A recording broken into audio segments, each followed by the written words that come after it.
हमारे पास जैसे कि ये 3 होते हैं बेटा, आई जे और के, तो ये चक्रीय क्रम में होने चाहिए। चक्रीय क्रम मतलब आई है तो आई के बाद किसका नंबर आएगा, जे का, जे है तो जे के बाद किसका नंबर आएगा, के का, और के है तो फिर किसका नंबर आएगा, आई का। ये चक्रीय क्रम है। अगर इस क्रम से उल्टा करेंगे हम उसको तो वो उसका चिन्ह बदल जाएगा। जैसे कि मैं आपको दिखाता हूँ मैंने क्या लिखा हुआ है। जैसे देखिए ये फोर्थ का ए देखें आप, फोर्थ के में आई क्रॉस जे, यानी कि आई के बाद जे की बारी है तो सही क्रम लिखा हुआ, तो वैल्यू क्या आ रही है जी, के। क्योंकि 3 चीज़ है, जिन 2 की हम बात करेंगे तीसरी वो आ जाएगी।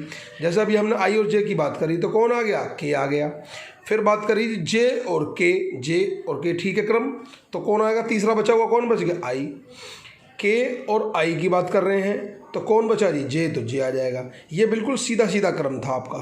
अगर इसी क्रम को पलट दिया जाए, जैसे आई क्रॉस जे होता कायदे में, तो और ये जे क्रॉस आई कर रखा है, तो वैल्यू तो वही रहेगी जो पहले थी के, लेकिन क्या आ जाएगा जी, माइनस आ जाएगा। और तीनों के साथ ही यही कहानी है। तो ये क्रॉस के नियम है आपके, समझ गए होंगे आप, सही से मैं समझता हूँ। डॉट में अपने की अपने से करते हैं तो कितनी वैल्यू आती है, 1। अपने से अलग डॉट करते हैं तो 0। क्रॉस में उल्टा है, क्रॉस में अगर अपने की अपने से करेंगे तो 0, अपने से अलग करेंगे तो फिर सबकी वैल्यू है। जिन 2 की आप क्रॉस करेंगे तीसरा वाला उसका मान बन जाएगा। क्रम चक्रीय होना चाहिए, जिसके बाद जिसका नंबर है वही होना चाहिए। अगर क्रम बदल देंगे तो वो माइनस आ जाएगा, वैल्यू वही रहनी है, मान वही रहना जी। कुछ नोट दिए हैं फिर मैंने आपको इसमें। वेक्टरों के बीच 2 तरह की गुणा होती है। नंबर 1 ए डॉट गुणा, जिसको हम इससे प्रदर्शित करते हैं, और दूसरी क्रॉस गुणा। इसके अलावा वेक्टरों के बीच में कोई गुणा नहीं होती, ठीक। दूसरा नंबर का डॉट गुणा में यदि 2 वेक्टर समान होंगे तो मान 1 होगा, जो कि मैं आपको ऊपर समझा चुका हूँ, जो सूत्र नंबर 1 में मैंने आपको समझाया है। ये वही बातें मैंने यहाँ लिखी हुई हैं। डॉट गुणा में यदि दोनों वेक्टर अलग अलग होंगे तो उनका मान 0 होगा, जैसा कि सूत्र नंबर 2 में दिखाया हुआ है। क्रॉस गुणा में यदि दोनों वेक्टर समान होंगे तो मान 0 होगा, जैसा कि सूत्र नंबर 3 में दिखाया गया है। क्रॉस में ही यदि दोनों वेक्टर अलग अलग होंगे तो फिर उनके नियम ये हैं इस तरह के, जैसे कि आपको नीचे दिया हुआ।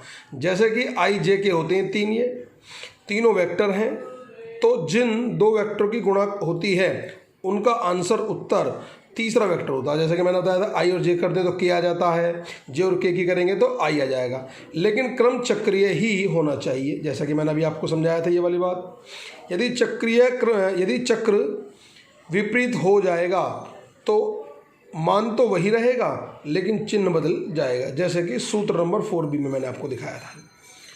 2 वेक्टरों की सदिश गुणा या गुणन, तो 2 वेक्टरों की सदिश गुणन का सूत्र होता है बेटा ए क्रॉस बी। जिन 2 वेक्टरों की आपको सदिश गुणा करनी है उनकी क्रॉस कर दो तो क्रॉस को बोलते हैं सदिश गुणा, और डॉट को बोलते हैं अदिश गुणा, जो मैं पहले भी आपको सिखा चुका हूँ। सूत्र नंबर 6 देखें जी। यदि वेक्टर ए एक ये है, वेक्टर बी ये है, और हमें कोई कहे कि इनकी ए क्रॉस बी ज्ञात करो, इनकी क्रॉस ज्ञात करो, तो कैसे करते हैं क्रॉस ज्ञात। एक सारणिक बनाएंगे हम लोग, उसमें आई जे और के लिखेंगे। फिर पहले नंबर पर ए है तो पहले ए के गुणांक आएंगे। ए के गुणांक, आई का गुणांक कितना a1, जे का कितना a2, के का कितना a3। आई का यहाँ बी वेक्टर में गुणांक कितना b1, ये b2 और ये b3, यानी कि ए और बी के दोनों के वेक्टरों के गुणांक ले लेंगे आई जे के, और आई के नीचे आई का, जे के नीचे जे और के नीचे के। अगर कोई ना हो आई जे के तो उसकी जगह फिर 0 आ जाता है, और इसको सारणिक रूप भी बोलते हैं बेटा, इसको ऐसा लिखने को। अब इसको हल करना होता है, आगे कैसे करेंगे। अगर ए क्रॉस बी का मान निकालना हो, अभी तो फिलहाल ए क्रॉस बी सारणिक रूप में लिखा आपने, अगर ए क्रॉस बी का मान निकालना हो तो फिर कैसे करेंगे। तो ए क्रॉस बी ऐसे जैसे ऊपर वो लिख लिया ऐसे इजिकल टू। अब देखिए इसको कैसे हल करते हैं। पहले लिखते हैं सबसे पहले आई, ठीक। आई लिखने के बाद उसके ब्रैकेट में जो आएगा ये a2 की इंटू होगी b3 से, वो लिखा हुआ नीचे, माइनस का निशान आएगा। b1 ये गलत लिख दिया मैंने बेटा, ये यहाँ पे b2 आएगा, b2 और a3 आएगा। ये मैं सही कर देता हूँ इसको, अभी ये b2 आएगा यहाँ पे,